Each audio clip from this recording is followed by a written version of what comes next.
TJ, how are you? I'm doing good, man. How about you? I'm doing great. Thanks for doing this. I appreciate it. We talked to you, we talked to Dwayne, we talked to DJ. Everyone wanted that fight. Why isn't that fight happening? You know, that's a great question, man. As far as I know, I mean, everyone knows that I wanted the fight. As far as I'm told, the UFC said they wanted it. They keep telling me that Demetrious Johnson was too scared to accept the fight. He might say differently. I don't really know. But when it comes down to it, I'm not going to continue to push hard for something that's not going to happen. I can't wait around forever to get paid. You know, I'm in the business of fighting. If I'm healthy and I'm training, I fight. You know, and so this is just the situation. I'd love that fight. I'd love to challenge the greatest pound for pound fighter of all time. But from the way it sounds like it, the greatest pound for pound fighter in the world's too afraid to step up. You know, once he actually comes out and accepts the challenge, then we can talk about that fight. But as it is now, I'm a company man. The UFC wants the Garbrandt fight, you know, and I got no problem giving it to him. You know, I get to fight in the Staples Center, another big show.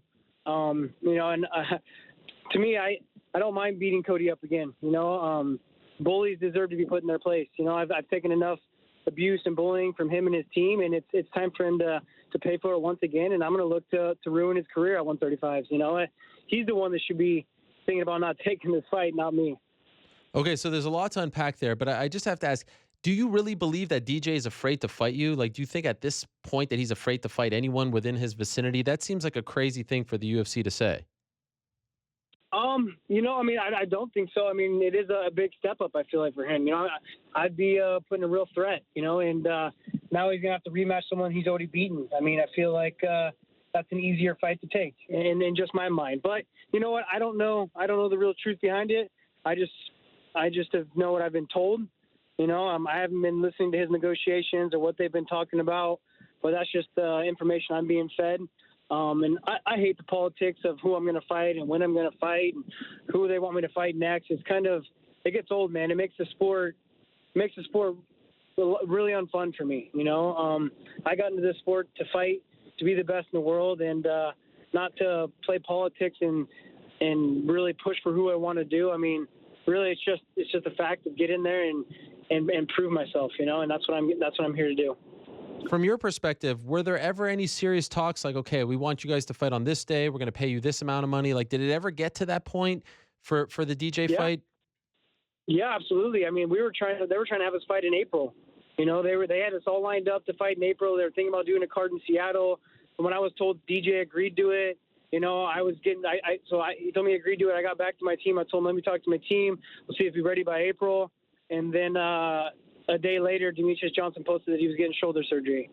So that was that. And then, you know, I talked to DJ himself actually saying like, hey man, what's the deal? Are we going to do this thing? And he was, as far as he told me, he's like, yeah, let's do it July 7th. And, you know, that's the last I heard of it from him. And then I keep going back to the UFC trying to get this thing lined up, trying to, you know, show that I want to be I'm the best man on the planet. I'm the pound best. And they want to tell me that's never going to happen. So I don't know. I don't know what's what. It just got real old real quick. I was tired of having to talk about it. It's just time to fight, man. It's time to get in there and get paid, and I get to do it at Staples Center, you know. And it's going to be a big, great card. You know, it's going to be hyped up. That's for sure. I was doing my due diligence before, you know, this show, and that's the exact same timeline that I heard. And I was told that they said that they would take the fight against you for 500,000, not the million or 2 million that's been thrown out publicly in the past. And that's when they never heard back. Did you ever even say like, okay, I want to fight for X amount of money as well, or were you just going to fight for whatever was on your contract? You know, I mean, we're always trying to get paid more, right? I mean, that's the name of the game, and get paid more. And say I'm worth what I believe I am, but all it comes down to when I'll fight Demetrious Johnson because I know that I'm going to beat him, and when I do that, I'm in a whole other ballpark of what I'm going to be getting paid or how I'm going to be marketed. So, you know, you got to throw a gamble out there a little bit. You know, I mean, I also believe that the pay-per-view numbers on whatever fight me and Demetrious are going to do, we're going to be great. So why not just bet on yourself, pump the fight up, and take your pay-per-view percentage? I know he gets pay-per-view percentages now. Instead of trying to get this guaranteed money, like bet on yourself. You know, bet on yourself, put your balls out there and put it on the line. You know, I think we would have been a great sell. We would have been the biggest pay-per-view he's ever been involved in if he would have fought me, but, you know, it just didn't happen. Mentally for you and maybe somewhat emotionally, like, was it a letdown when you found out it wasn't on the table anymore and that you'd be fighting, another band? Like, this was a big deal, right? You could have been the guy to stop his Yeah, streak and go down. Like, was it kind of a yeah, bummer when you found out it wasn't happening anymore? yeah, man, absolutely. That's a huge challenge.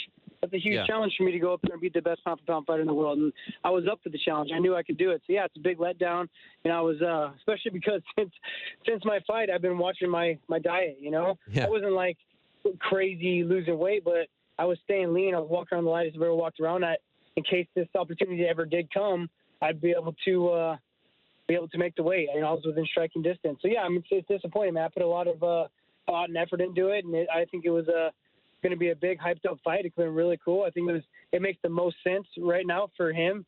It made a lot of sense for me just for my goals in my career. But again, man, I can't go and force the guy to do it. I can call him out only so many times. Until I look like I'm trying to bully him, and that's the last thing I want to do is try to bully someone into a situation. If he doesn't want it, then he doesn't want it. I mean, I've been in those situations of getting crap talked about you on the internet, and so easy to get bullied into a situation. I don't want to be one of those guys. Historically, the UFC doesn't give immediate rematches to a champion who, only fought once as champion, who never successfully defended the belt. Were you surprised that you were being offered Cody and not, I don't know, a Sun Sao or a Dominic Cruz, one of those guys? Absolutely, man. I mean, I don't think in any form does Cody deserve the rematch. But I'm happy to do it. The UFC obviously wants it, so if they want it, I mean, they're gonna pump this thing up. For whatever reason they want to put Cody in there. I think it's a great fight for me. He doesn't deserve it whatsoever on the sports side of it, but I'm a businessman. I'm gonna go out there and put him away. Like I said, I'm gonna ruin his career at 135 pounds. He's gonna have to go elsewhere or really reconsider what he's doing. Wow. So that's not just pre-fight talk. Like, you really want to alter the state of his career. Well, it's just, I mean, I took a lot of crap my last camp. So yeah, I mean, there's definitely still built up animosity there. It's not going to just go away all of a sudden. Yeah. It's just, he should be. I mean, he was pushing for this title fight. He wants this, he wants that. But in all reality, I mean, I don't think he realizes how much is relying on this in his court. I mean, what's he going to do after I knock him out 2 times in a row? Is it somewhat exhausting to think about having to go through like you just had the press conference with them and it's been like a year and a half now of this back and forth. Now you have 4 more months of this. Is that exhausting to think about? Um, yeah, I mean, it's definitely exhausting to think about, but I think it's gonna be a little bit different on this time. I mean, he doesn't have that much to say. What can he say? He just got knocked out. Only thing he should be saying is thank you, TJ. Thank you for giving me this opportunity to be at these press conferences. Thank you for giving me the chance to fight you again. Because no, he doesn't deserve it. So I think it's a completely different situation this time. He can't be all big, bad, and tough. He just got knocked out, so it's gonna be a little bit different. Yeah, so I mean, I don't think it's going to be as bad as it was last time. I don't feel that the team's going to be attacking me as much as well. They looked really bad, dude. They tried bullying me the whole entire Ultimate Fighter. They tried bullying me the entire camp. They tried, and bullying's not only done in person, man. You just got done talking about Ray Borg. People love bullying on the internet as well, too. They just don't let it. It's hard, man. You can't escape it these days. You can't go home and escape being jerks. It's the same kind of thing that Alpha Male was doing. They're just kind of nonstop trying to bring me down, and so I think it's gonna be a little bit different this time. It's not. I have the ball in my court. I have all the ammunition.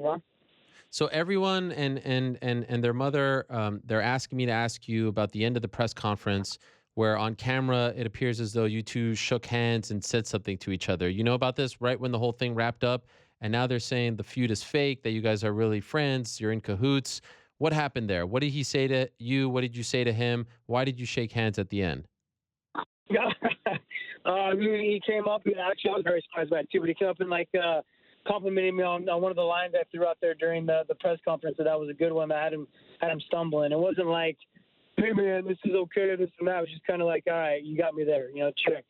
I'll show you checkmate, whatever it may be. So yeah, we're not. I'm not a fake one. I'm not going to go out there and fake anything. So definitely not in cahoots. That's for sure. Okay, but you were surprised that he came up to you. Absolutely. Yeah. And And, and go ahead, sorry. Oh, nothing. I just think that, yeah, I think I caught him in his tracks or something, and I don't know. I don't know if he's trying to be a little bit more friendly this time because, like I said, last time he tried being big, bad, and tough, and it didn't really work out for himself. So who knows, man? He could be mentally shook. I don't really know. And do you feel as a result, like based on that action, him coming up to you, maybe trying to be more friendly, do you feel like maybe you have him in the perfect mental state? Because like we just saw with Joanna, and about it with Renan Barão. Not only is it unprecedented or not unprecedented, but it's rare to see the champion who hasn't defended the belt successfully get that immediate shot again. But the immediate rematch doesn't often go the way of the guy who lost. You know that firsthand with Barão. So does this feel like the perfect scenario for you? Oh man, yeah. I mean, no matter what, even without doing that's the perfect scenario for me for this fight coming up. I mean, just look at rematches in general. Immediate rematches or rematches in general. They I don't know if they ever really do change. I see myself winning this fight even easier. Just like with the Barão situation, I went up there and won the second fight easier. I'm the one who's going to keep getting better. I'm going to bring new surprises, and it's a great situation for me. I definitely, no matter what the situation is, I have him in the better situation. I feel like I'm the better fighter, no matter what, when we step in that night at the cage. I understand you're now being managed by the great Tiki Gosen. How did this happen? Yeah, Tiki's joined the team. So I have multiple management teams kind of helping me out and guiding me in the right direction. He's just been a friend of mine since The Ultimate Fighter. He helped coach me on The Ultimate Fighter season 14 back in 2011 with visiting at Mayhem Miller. He's in the area of Orange County, and I kind of was talking about situations that I was involved in and just the way I should go with my career. And I liked his guidance. I'm also with Janus Sports down here in Orange County as well too. So Tiki's just kind of joining the team and gonna help me push my career in the right direction. The marketing and the management behind Janus Sports as well as the guidance behind Tiki. It's a win-win for me. The more help I can get, the better. And you just got a new contract. Is that accurate as well? And if so, are you happy with it? Yeah, man, I'm happy. I'm definitely happy. I'm doing big things, man. I'm in a good spot right now in my career. Making the right moves, doing the right things. Not only with my contracts, but with my new gym that's opening. My life's in Southern California. My camp is going to be coming up. I mean, everything's just been on the up and up. I mean, I can't complain. So everything's worked out for a reason. I left and have made better moves doing so. So I feel really good. So no more Colorado trips. Everyone's going to come to you and your new gym. No, I still go to Colorado. I still have my house out in Colorado. I'm actually probably going to head back out there in a couple weeks, and I keep that process of me going back and forth. But when I'm in my camp, yeah, Dwayne's going to make the trips out, and me and him will be a team for the rest of my life. Even when I'm done fighting, we'll continue to be a team. Me and Dwayne have a very close relationship that it's hard to find with another coach. I mean, we see eye to eye and everything. The technique's the same. He coaches me. I help in on with the game planning and the coaching. I mean, we're a perfect team, so we're going to continue that. But I'll continue the back and forth to answer your question, and then when I'm in camp going hard and I know I'm getting close to that fight, yeah, everyone will be coming out to us in Southern California. The gym we started is called the Training Lab. It's a private gym. I just started a youth program actually though. We're doing so it's a private gym. It's invite only, but we're going to do youth MMA, wrestling, jiu-jitsu, and striking out of the gym. And that's kind of the only thing that we're going to do is give back to the younger community. And I'm excited about this. That is great. Well done. Two last very quick things. Have you been told that you're the main event on August 4th? Yes, I have. Okay. As far as I know, I know we're 17 weeks out, so it's a long time. But yeah, that's what I was told. Okay. And are you done with the DJ stuff, or are you still hopeful maybe you get by Cody? Or are you going to try to revisit that? We'll see, man. I mean, like I said, the ball's in his court. Everyone knows I want that fight. I've been very public about it. I've been very public about wanting that fight. He's here and there said that he wants it, but it's, it seems I'm a little bit more gung-ho on it. So I'm just going to leave it in his court. I mean, I think it's a great fight for me. Like I said, I believe I'm the best fighter in the world, and I want to take him on. He's got that title right now, and I want to take it. So ball's in his court. If he wants to back up and challenge me, we can talk about that fight. I'm always in interest of that. Thank you, TJ. Appreciate it very much. Obviously, good luck in training. Good luck in the fight. Great to talk to you as always. Oh, thank you so much, man. And always good to be on your show.